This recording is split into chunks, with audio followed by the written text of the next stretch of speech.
یہ ایگریمنٹ کے الفاظ ہیں، میں دہراتا ہوں، صرف پہلا لفظ پڑھیں۔ دنیا کے کسی خطے میں کبھی اس طرح کا ایگریمنٹ ہوتا ہے؟ ہر کوئی کہتا ہے کہ پہلی شک یہ ہے کہ یہ علاقے میرے ہو جائیں گے، یہ علاقے تمہارے ہو جائیں گے۔ دوسری شک ہوتی ہے میرے قیدی تم چھوڑ دو گے، تمہارے قیدی تم چھوڑ دو گے۔ تیسری شک ہوتی ہے میرا اس علاقے کے پانی کے اوپر اتنا حق ہے، تمہارا اس علاقے کے اوپر پانی کے اوپر اتنا حق ہے۔ چوتھی شک ہوتی ہے میرا تاوان اتنا ہے تم مجھے دو گے، تمہارا تاوان اتنا ہے تم مجھے دو گے۔ یہ ایگریمنٹ ہے جو 7 اور 8 جولائی کو ان کے درمیان روڈ میپ کے طور پہ ہوا ہے، جس کا فائنل ایگریمنٹ ہونے والا ہے۔ اس کی پہلی شک آپ لوگوں کے لیے یہ پڑھ کے سناتا ہوں، آپ حیران ہو جائیں گے، حیران ہو جائیں گے۔ The participants of the Doha conference agrees. پارٹیسن کون ہے؟ عالمی طاقت۔ میرا اللہ کی عالمی طاقت نہیں، امریکہ کی عالمی طاقت۔ 48 ملک اس کے ساتھ، the NATO forces۔ انسانی تاریخ میں اس سے بڑی جنگ آج تک نہیں ہوئی۔ جو لوگ کہتے ہیں جھوٹ بولتے ہیں۔ پہلی جنگ عظیم میں آدھی دنیا ایک طرف تھی، آدھی دنیا دوسری طرف تھی۔ دوسری جنگ عظیم میں آدھی دنیا ایک طرف تھی، آدھی دنیا دوسری طرف تھی۔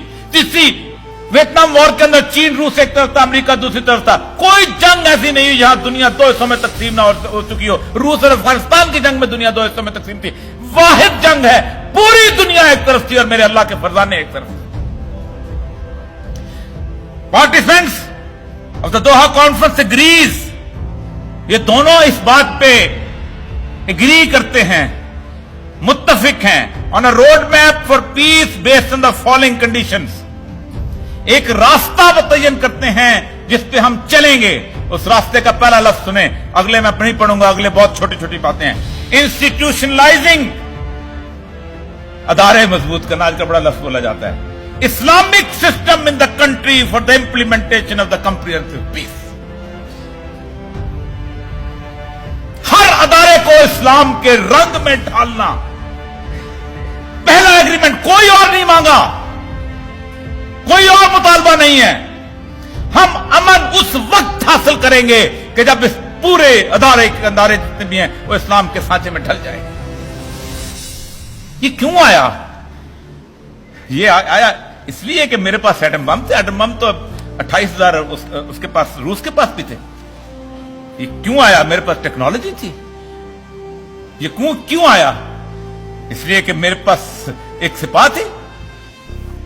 اگر فوج نے جیتنا ہوتا تو 7.5 لاکھ فوج جو تھی وہ صدام حسین کے پاس تھی۔ بڑے فخر سے کہا کرتا تھا، کیا اس کا جو سپاہی کیا نام تھا وزیر دفاع، کہ یہ امریکہ کا منظر آنے دے رہے ہیں، یہ ایک لمبے سانپ کی طرح ہوگا، ہم اس کو بیچ میں سے کاٹ لیں گے۔ توکل ومن یتوکل اللہ، اللہ شرک پسند نہیں کرتا۔ جس نے یہ کہا کہ میں تلوار کے زور پہ جیتوں گا وہ ہارا، جس نے یہ کہا میں بندوق کے زور پہ جیتوں گا میں ہارا، جس نے کہا میں ایٹم بم کے زور پہ جیتوں گا وہ ہارا۔ فنا روس کے پاس کم ہتھیار تھے، وہ تو پڑوس میں تھا، صرف ایک اٹھنا تھا وہاں پر نافذ۔ اور کون سا ملک اس نے ہضم نہیں کر لیا؟ دنیا چپ رہی۔ تاجکستان ہضم کیا، ازبکستان ہضم کیا، کرغزستان ہضم کیا، قزاقستان ہضم کیا، آذربائیجان، سب، لیکن کسی طور پر اس کو گنجائش نہ مل سکی۔ یہاں صرف یہ ناراضگی، آپ کو ایک راستہ ملا ہے، کیونکہ وقت بہت کم ہے۔ آپ کو یہ راستہ ملا ہے، اور اگر اس قوم نے اس راستے کو اختیار نہ کیا تو مجھے ڈر ہے، میں کوئی ولی نہیں ہوں، میں کوئی پیغمبر نہیں ہوں، اللہ تعالیٰ مجھے ہر دعوے سے بچائے، لیکن رسول اللہ صلی اللہ علیہ وسلم کی احادیث اور قرآن پاک جو ہے، اس اپرچونٹی کو اگر آپ نے نہ حاصل کیا تو بہت بری حالتوں کی کچھ بشارت دیتی ہے جس سے ہم برداشت نہیں کر سکتے۔